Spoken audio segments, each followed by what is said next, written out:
کی چوتھی لخت جگر حضرت فاطمہ الزہرا ہیں۔ فاطمہ فتم کے معنی دودھ چھڑانے کے بھی ہیں اور بری ہونے کی بھی ہیں۔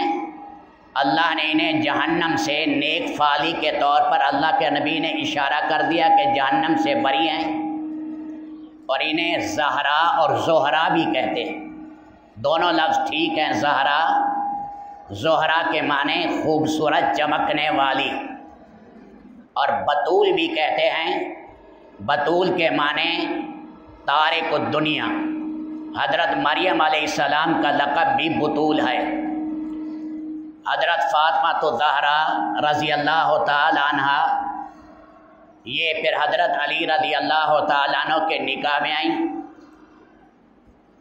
لمبا واقعہ ہے، اس کے اندر خلاصہ یہ ہے کہ اللہ کے نبی صلی اللہ علیہ وسلم نے جو صحیح روایات ہیں، آپ نے فرمایا کوئی پیشگی مہر دے دو۔ انہوں نے زیرہ بیچی، وہ زیرہ کی قیمت 4 درہم ہے، 480 درہم نہیں ہے، یہ روایات صحیح نہیں۔ یہ پیشگی مہر دیا، بعد میں اپنی اونٹنی بیچی حضرت علی نے، اس کی قیمت ہے 480 درہم۔ مہر کا اصول ہے، یاد رکھنا، کہ مہر یا پیشگی دے دیا جائے، عقد سے بھی پہلے گھر پہنچا دو۔ دوسرا ہے کہ عین عقد کے وقت میں وہ مہر دے دو تاکہ گھر پہنچا دیا جائے۔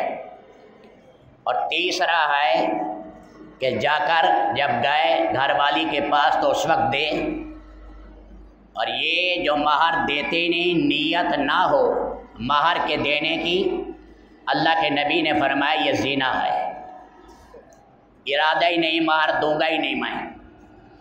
یہ مہر کے بارے میں تفصیلی باتیں ہیں، باہر کہ میں یہ بات مختصر کر کے پھر اپنی بات کی طرف آتا ہوں۔ تو حضرت فاطمہ رضی اللہ تعالی عنہ، ان کے لیے اللہ کے نبی نے جو ابن سعد میں اور ابن اسیر نے، ان حضرات نے جو جہیز لکھا ہے وہ 2 گھڑے ہیں، 2 مشکیزیں ہیں، ایک تکیہ، ایک روایت میں اذخر اس کے اندر ڈلا ہوا تھا، ایک میں کھجور کی چھال، ایک بڑی چادر دی، چاندی بند دیا یہاں تک آ جاتا تھا، اور ایک پیالہ آپ نے اپنی بیٹی کو دیا، اور ایک پلنگ جو زمانے کے مناسب ہوگا رنگین، وہ بھی اللہ کے نبی نے اپنی بیٹی کو دیا۔ اور اگلے دن آپ نے فرمایا دعوت ولیمہ کرو، تو انہوں نے کہا میرے پاس تو کچھ نہیں ہے۔ سعد ابن معاذ رضی اللہ تعالیٰ عنہ نے کہا مینڈا ہے جسے اب گھٹا کہتے ہیں، وہ ذبح کیا گیا، اور اس کی دعوت ولیمہ مدینہ میں چلی۔ بعد روایات میں اللہ نے برکت دی، پورے مدینہ والوں نے کھایا، 5 یا 7 ہزار کا مجمع تھا، اللہ نے اس کے اندر برکت دے دی رب العالمین نے۔